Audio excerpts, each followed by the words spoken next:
الحمد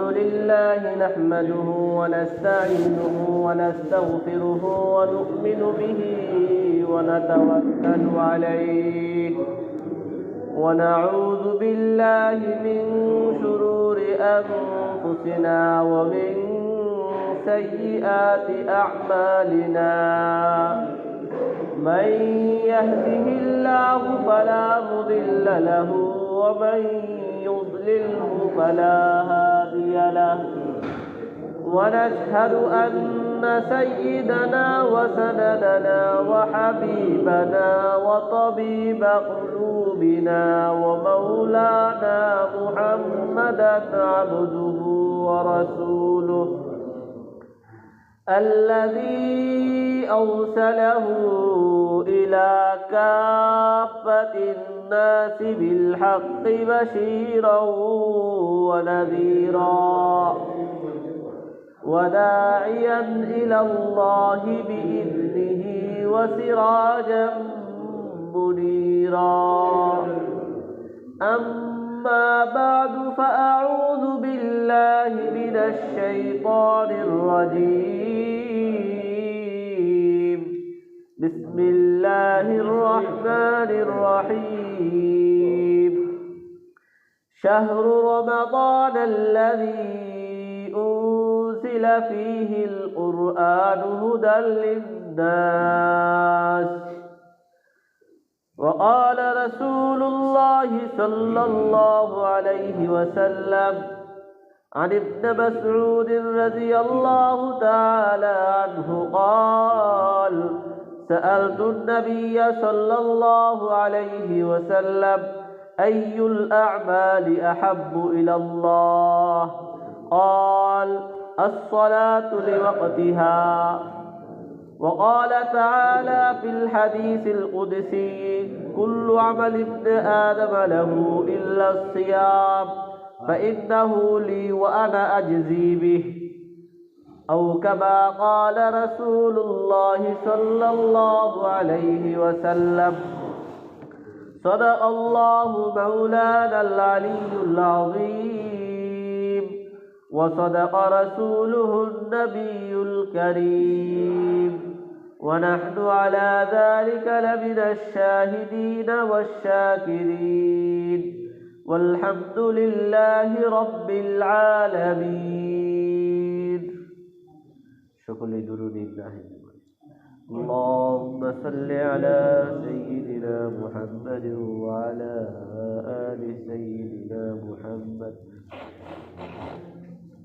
كما صليت على سيدنا إبراهيم وعلى آل سيدنا إبراهيم إنك حميد مجيد اللهم بارك على سيدنا محمد وعلى آل سيدنا محمد كما باركت على سيدنا إبراهيم وعلى آل سيدنا إبراهيم إنك حميد مجيد الحمد لله মহান আল্লাহ রাব্বুল আলামিনের অসংখ্য অগণিত শুকর যিনি আজ রমজান মাসকে পূর্ণ হায়াত দান করেছেন আমাদেরকে রমজানের শেষ পর্যন্ত পৌঁছেছেন হায়াতটা এ পর্যন্ত দান করেছেন এই জন্য সকলে শুকরিয়া আদায় করে আলহামদুলিল্লাহ মহান আল্লাহ রাব্বুল আলামিনের অসংখ্য অগণিত শুকর যে আমাদেরকে আল্লাহ তাআলা এই রমজানে মুসলমানদের সাপ্তাহিক ঈদ শুক্রবার জুমাবার 5টি জুমা দান করেছেন এই জন্য শুকর আদায় করে আলহামদুলিল্লাহ আজ সাপ্তাহিক ঈদের দিন জুমাতুল বিদা রমজানের শেষ জুমা আগে আগে সর্বাগ্রে মসজিদে চলে আসার তৌফিক দান করেছেন কিছু বিষয় মুযাকারা করার তৌফিক দান করেছেন এই জন্য আবারও শুকর আদায় করি আলহামদুলিল্লাহ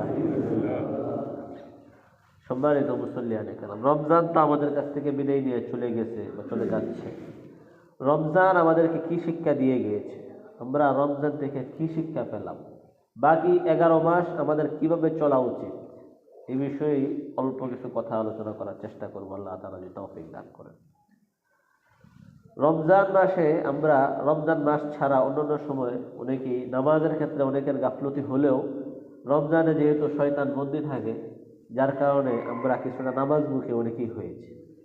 তো রমজান মাস হচ্ছে ইবাদতের প্রশিক্ষণের মাস। যে রমজান মাসটা আল্লাহ তাআলা পানাহার কম করে, ইবাদত বন্দিগি বেশি করে, রাত্রে কম ঘুমিয়ে বেশি ইবাদত করে একটা মাস আমরা চর্চা করি, অনুশীলন করি, যেন বাকি 11টা মাস এই চর্চাটা বজায় থাকে। যদি আমাদেরকে বলা হয় যে তাহাজ্জুদ পড়তে হবে, দেখা যাবে যে ঘুম থেকে ওঠা সম্ভব হয় না, যতই মোবাইলে অ্যালার্ম দেওয়া থাকুক কঠিন হয়ে যায়। কিন্তু রমজান মাসে দেখি আল্লাহ তাআলা আমাদেরকে সেই তৌফিক দান করেছেন। একটা মাস আমরা অভ্যাস করলাম আগে আগে উঠে, এই অভ্যাসটা আমরা ধরে রাখি, দেখা যাবে রমজান চলে যাওয়ার পরেও 15 দিন 20 দিন 1 মাস পর্যন্ত অনেকেরই যেই টাইমে আমরা সাহারি খাইয়েছি ওই সাহারি খাওয়ার সময়টা আমাদের ঘুম ভেঙে যাবে। অনেকের ক্ষেত্রে এমন হবে। কিন্তু ঘুমে ভেঙে গেলেও কি হবে, আমরা আবার উঠে ইস্তেঞ্জা করে হয়তো শুয়ে যাবো, ফজরের তার অনেক দেরি আছে।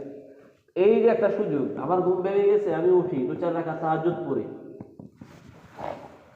তো আমরা রমজানের শিক্ষা গ্রহণ করব। 1 নাম্বার, নামাজের পাবন্দি করা, যথাসময়ে নামাজ আদায় করা। এই বিষয়ের আগে অনেকবার আলোচনা হয়েছে।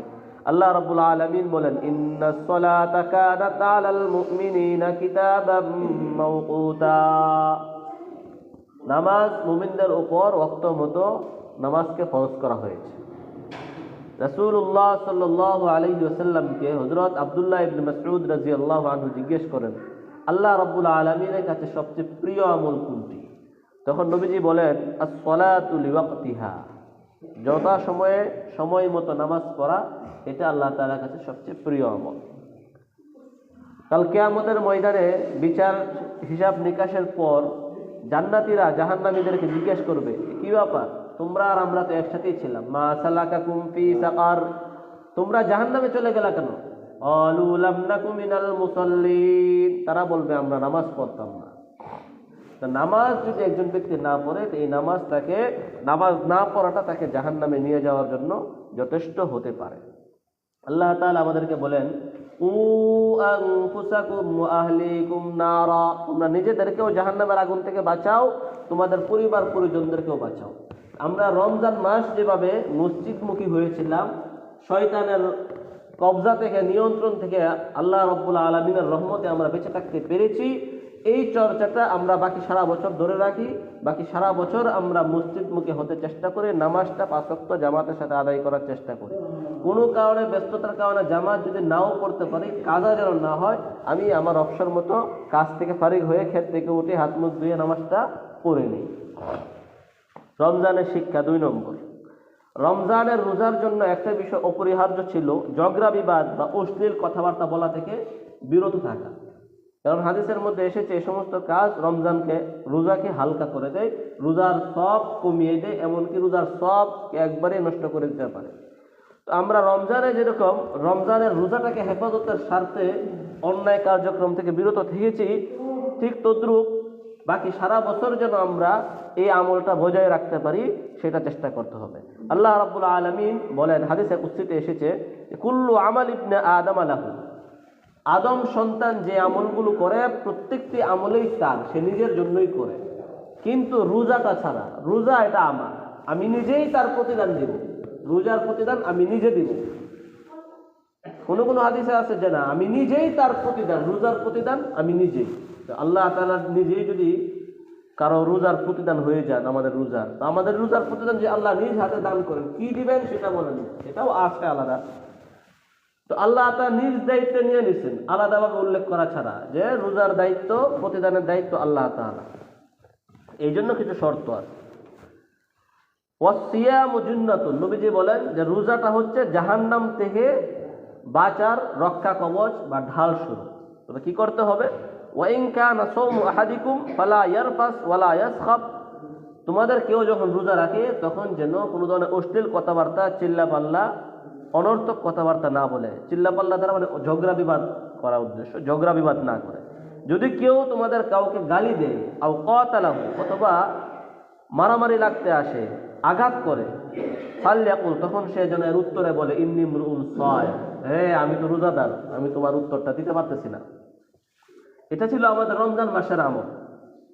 রাসূলুল্লাহ সাল্লাল্লাহু আলাইহি ওয়াসাল্লাম বলেন, লা খালুফু ফামিস সাইম আতয়াবু ইনদাল্লাহি মিন রিহিল মিস। রমজানের শুরুর দিকে আমরা এই হাদিসগুলো মুযাকারা করেছি যে রমজানের দিনে একজন রোজাদারের মুখের গন্ধও আল্লাহ তাআলার কাছে মিশকের সুগন্ধি থেকে অনেক বেশি প্রিয়। রোজাদারের দুটি আনন্দ, লিস-সাইমি ফারহাতান, দুটি সময় রোজাদার আনন্দিত হয়। ইদা আফতারা, যখন সে ইফতার করে, অথবা এটা অর্থ হতে পারে যখন সে ঈদের দিন রমজান মাস শেষ করে ঈদুল ফিতরে উপনীত হয়, এবং ওয়াইদা লাকিয়া রাব্বাহু ফারিহা বিসাওমি, আর যখন আল্লাহ রাব্বুল আলামিনের দিদার লাভ হয়, আল্লাহ রাব্বুল আলামিনের সাথে সাক্ষাৎ করে, তখনও এই রোজার কারণে ওই দিনও ওই মুহূর্তটা তার কাছে আনন্দের কারণ হয়। তো আমরা রমজান মাসে যেরকম রমজানের রোজাকে বাঁচানোর স্বার্থে অন্যায় কার্যক্রম থেকে বিরত থেকেছি, এই শিক্ষাটা আমরা সারা বছর ধরে রাখবো। আল্লাহ রাব্বুল আলামিন বলেন, ইন্নাল্লাযীনা ইউহিব্বুনা আন তাশিআল ফাহিশা ফিল্লাযীনা আমানু লাহুম আযাবুন আলীমুন ফিদ দুনিয়া ওয়াল আখিরাহ। যারা অশ্লীলতা, অন্যায় প্রচার হওয়াকে পছন্দ করে, তাদের জন্য দুনিয়াতে এবং আখিরাতে উভয় জগতেই তাদের জন্য যন্ত্রণাদায়ক শাস্তি রয়েছে। দুনিয়ার শাস্তিটা যদিও অনেকের ক্ষেত্রে দেখা যায় না, কিন্তু আখিরাতেরটা তো রয়েছে। আল্লাহ রাব্বুল আলামিন অন্য আয়াতে বলেন, ওয়ালা তাকরাবুল ফাওয়াহিশা মা যাহারা মিনহা ওয়া মা বাতান, প্রকাশ্য অপ্রকাশ্য সর্বপ্রকার অন্যায় অশ্লীল কার্যক্রম থেকে তোমরা বিরত থাকো। ওয়াদারু যাহিরাল ইসমি ওয়াল বাতিনা, প্রকাশ্য গুনাহ অপ্রকাশ্য গুনাহ সর্বপ্রকার গুনাহ থেকে বিরত থাকা, এটা হলো আম নির্দেশ। আর রমজানের রোজার জন্য এটা শর্ত ছিল। রমজানের রোজাকে বাঁচানোর জন্য আমরা এগুলা থেকে নিজেকে সংযম অবলম্বন করেছি। সেই সংযমটা আমরা আত্মসংযম পুরা 11 মাস বজায় রাখবো, আল্লাহ তাআলা তৌফিক দিন। রমজানের 3 নম্বর শিক্ষা, মিথ্যা পরিহার করা। রমজানে গুনাহগাতা থেকে বিরত থাকা, এর অন্যতম একটা বিষয় ছিল মিথ্যা না বলা। তো রমজানে যেরকম আমরা মিথ্যা কথা বলা থেকে বিরত থেকেছি, অনুরূপভাবে পুরা রমজান বাকি 11 মাসও বিরত থাকা।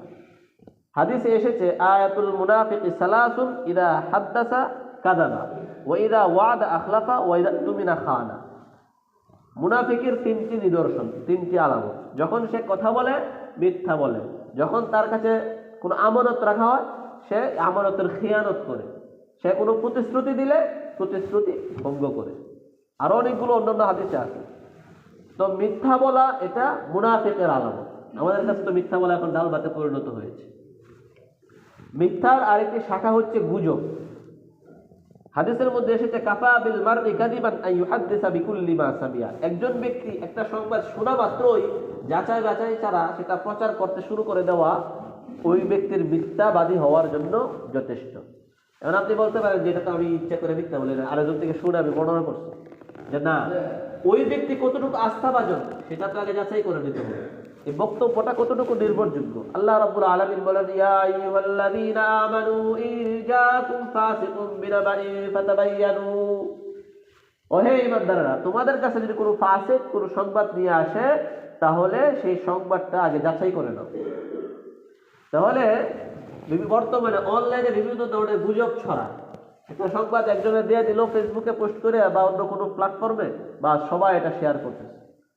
আমার আগে এটা যাচাই করতে হবে সূত্রটা কতটুকু অথেন্টিক, নির্ভরযোগ্য, তারপরে এটা আমি প্রচার করি। আল্লাহ তৌফিক দিন। রমজানের 4 নম্বর শিক্ষা, গীবত পরনিন্দা পরিহার করা। গীবতকে তো আজকাল মানুষ ঘিবাত মনে করে। গীবত এটা এমন একটা অপরাধ যে অপরাধে আমার ইবাদতের সব আরেকজনের আমলনামায় চলে যায়। কিভাবে যায়? কাল কিয়ামতের ময়দানে আমরা জানি যে বান্দার হক আল্লাহ তাআলা মাফ করবেন না, কিন্তু আল্লাহর হকগুলো আল্লাহ তাআলা ইচ্ছা করলে মাফ করে দিতে পারেন। বান্দার হকের মাপটা বান্দা দেখে নিতে হবে। আমি যখন আরেকজনের গীবত করলাম, এটা কি আল্লাহ তাআলা মুসলিম ভাইয়ের গোশত খাওয়ার সাথে তুলনা করে? আল্লাহ তাআলা বলেন, ইয়া আইয়ুহাল্লাযীনা আমানু ইজতানিবু কাসীরাম মিনায-যন্ন ইন্না বা'দায-যন্নি ইসমুন ওয়া লা তাজাসসু ওয়া লা ইয়াগতাব বা'দুকুম বা'যা। তোমরা কেউ কারো গীবত করিও না। আইয়ুহিব্বু আহাদুকুম আন ইয়াকুলা লাহমা আখিহি মাইতান ফাকারিহতুমুহু। তোমরা কি চাও যে তোমাদের কোনো ভাইয়ের মৃত্যুর পর ওই মৃত ভাইয়ের গোশত ভক্ষণ করো? যদি না চাও তাহলে গীবত থেকে বিরত থাকো। তো যদি আমি গীবত করি, কাল কিয়ামতের ময়দানে ওই ভাই যদি আমাকে মাফ না করে তার গুনার ভাগটা আমার কাছে দিতে হবে, আমার সব গুলা তাকে দিতে হবে। যতক্ষণ পর্যন্ত সে মাফ না করবে ততক্ষণ পর্যন্ত এটা চলতে থাকবে। এটা শুধু গীবতের ক্ষেত্রে, সকল হকুল ইবাদের ক্ষেত্রে, বান্দার প্রতিটি হকের ক্ষেত্রে এটা প্রযোজ্য। গীবতটা কি জিনিস? সাহাবায়ে কেরাম নবীজিকে জিজ্ঞেস করলেন যে গীবত কি জিনিস। নবীজি বললেন যে তোমার কোনো ভাইয়ের অনুপস্থিতিতে তার কোনো দোষ আলোচনা করা, সে অপছন্দ করবে এমন কোনো বিষয় আলোচনা করা। তখন সাহাবী বললেন যে যদি দোষটা তার মধ্যে থাকে, নবীজি বললেন থাকলেই তো এটা গীবত, আর যদি না থাকে তাহলে তুমি তাকে অপবাদ দিলা।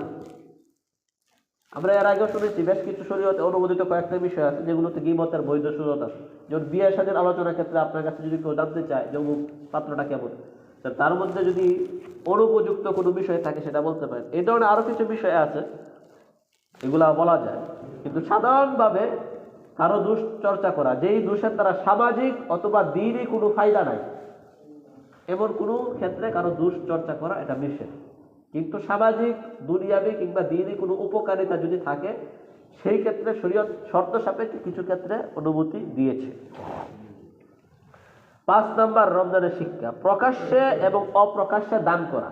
আমরা আগে জেনেছি যে সর্বোত্তম দান হচ্ছে রমজান মাসে দান। রাসূলুল্লাহ সাল্লাল্লাহু আলাইহি ওয়াসাল্লাম সবসময় অধিক পরিমাণে দান করতেন, কিন্তু রমজান মাসে নবীজির দানটা ছিল আজওয়াদু মিনার রিহিল মুরসালা, প্রবল বেগে প্রবাহমান বাতাসের দিকেও বেশি দ্রুতগামী ছিল নবীজির দান। এই জন্য রমজান মাসে আমরা যেমন বেশি বেশি দান করেছি, সেই দানের ধারাবাহিকতা সারা বছর বজায় রাখা, বছরের প্রতিটি সময় দানটা করার চেষ্টা করা। আল্লাহ রাব্বুল আলামিন বলেন, তুবদুস সাদাকাতি ফানি'মাহি, যদি তোমরা প্রকাশ্যে দান করো এটা খুবই ভালো কাজ। وَإِن تُخْفُوهَا وَتُؤْتُوهَا الْفُقَرَاءَ فَهُوَ خَيْرٌ لَكُمْ وَيُكَفِّرُ عَنكُمْ سَيِّئَاتِكُمْ, আর যদি তোমরা অপ্রকাশ্যে দান করো, গোপনে দান করো, গরিবদেরকে, অসহায়দেরকে তোমরা অর্থ দান করো, সেটা তোমাদের জন্য উত্তম এবং এতে তোমাদের গুনাহ মাফ হবে।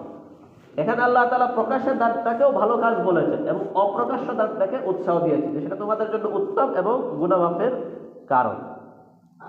এমনই ভাবে অনেক মানুষ আছে যারা নিজেরা হয়তো গরিব, কারো কাছে হাত পাতে না, নিজের দারিদ্র্যকে প্রকাশ করে না, এটা এদেরকে খুঁজে খুঁজে দান করা, যে কারা আসলে দরিদ্র কিন্তু তারা কারো কাছে হাত পাচ্ছে না, নিজের দারিদ্র্য বা অসহায়ত্বকে প্রকাশ করছে না, এটাকে আল্লাহ তাআলা কোরআনে কারীমের মধ্যে বলেছেন, লিল ফুকারা ইল্লাযীনা উহসিরু ফী সাবিলিল্লাহ লা ইসতাতিউনা দারবান ফিল আরদ ইয়াহসাবুহুমুল জাহিলু আগনিয়া মিনাত তাআফফুফ, মূর্খরা তাদেরকে ধনী মনে করে, কারণ তারা নিজেদেরকে সংযম করে রাখে, সংযত রাখে। তারিফুহুম বিসীমাহুম, হয়তো তাদের লেবাস পোশাক দেখে আন্দাজ করা যায়, বা যারা বিচক্ষণ মানুষ তারা বুঝতে পারবে। নবীজিকে আল্লাহ তাআলা বলতেছেন আপনি তাদেরকে চিনবেন। লা ইয়াসআলুনান নাসা ইলহাফা ওয়া মা তুনফিকু মিন খাইরিন ফাইন্নাল্লাহা বিহি আলিম, তোমরা দান করো, তোমাদের দান সম্পর্কে আল্লাহ তাআলা অবগত আছে। তো আমরা রমজান মাসে যেভাবে দান করেছি, এভাবে বাকি 11 মাসও দানের হাতটা বজায় রাখা, এটা আমাদের রমজানের একটা শিক্ষা।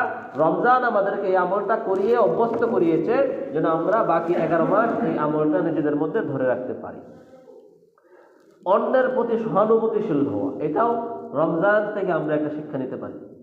অন্যদের প্রতি সহানুভূতিশীল, দয়াদ্র হওয়া। আল্লাহ তাআলা বলেন, কুনতুম খায়রা উম্মাতিন উখরিজাত লিন-নাস তা'মুরুনা বিল মা'রুফি ওয়া তানহাউনা আনিল মুনকার, যে আমরা যে নবীর শ্রেষ্ঠ উম্মত হিসাবে আল্লাহ তাআলার পক্ষ থেকে উম্মতের দায়িত্ব হচ্ছে মানুষকে সৎ কাজের আদেশ করা, অসৎ কাজের নিষেধ করা। এটা কিভাবে সহানুভূতিশীল হলো? এভাবে একজন ব্যক্তি জাহান্নামী হয়ে যাচ্ছে গুনাহ করে, আমার ভিতরে যদি দরদ ব্যথা না থাকে, আরে আমার মুসলিম ভাই সে জাহান্নামে চলে যাচ্ছে, সে নামাজ পড়ছে না, আমার ভিতরে ব্যথা থাকতে হবে, দরদ থাকতে হবে, তাহলেই নবীজির উম্মতের প্রতি যে ব্যথা ছিল, দরদ ছিল, আমি নবীজির একজন সাচ্চা অনুসারী উম্মত হিসেবে নিজেকে করতে পারি, শ্রেষ্ঠ উম্মতের কাতারে নিজেকে গণ্য করতে পারি। এছাড়াও রাসূলুল্লাহ সাল্লাল্লাহু আলাইহি ওয়াসাল্লাম এবং নবীজির সাহাবীগণ ছিলেন মুমিনদের প্রতি, মুসলমান ভাইদের প্রতি পরস্পরে একে অপরের প্রতি সহানুভূতিশীল।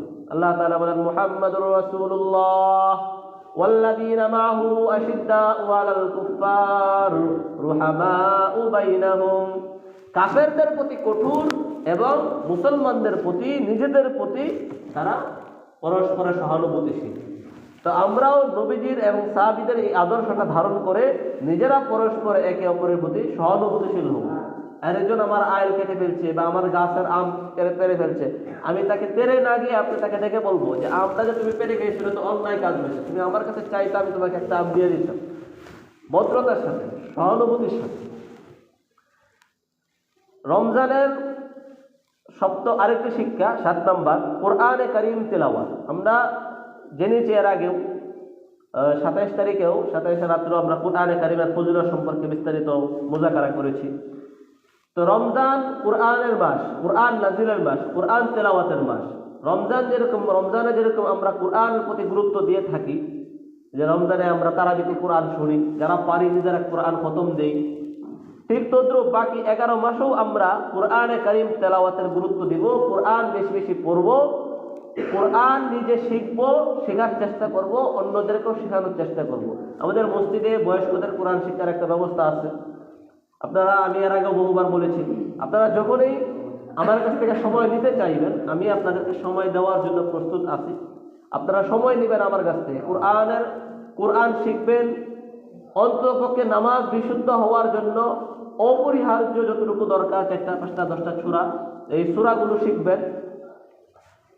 অপরিহার্য কিছু মাসআলা, যে মাসআলাগুলো না জানলে ওযু, পবিত্রতা, নামাজ বিশুদ্ধ করা মুশকিল হয়ে যায়, এই বিষয়গুলো আমরা জানব। আল্লাহ তাআলা বলেন, ইন্নামাল মুমিনুনা আল্লাযীনা ইযা যুকিরাল্লাহু ওয়াজিলাত কুলুবুহুম ওয়া ইযা তুলিয়াত আলাইহিম আয়াতুহু যাদাতুহুম ঈমানা।